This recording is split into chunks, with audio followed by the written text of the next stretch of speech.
This video will describe how to manage your group's smart templates. To create your group for sharing templates, select the avatar at the top right and select Templates. Scroll to the left navigation bar and select Group Administration. Enter the email addresses of the people you want to provide template access.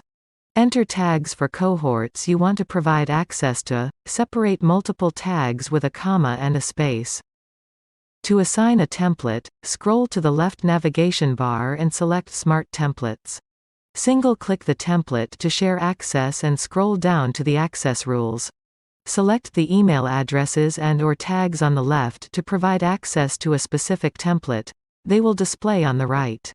The email addresses and/or tags you selected now have access to the template, and can create projects with your template.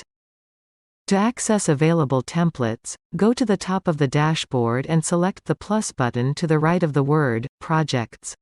Select the More Templates button at the bottom of the list of templates.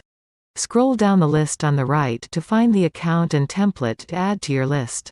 Select the template. It will display in the list on the left. Select Done. Go back. The list on the right will close. You are now ready to use the template you selected for starting projects. Thanks for watching. Check out our other videos.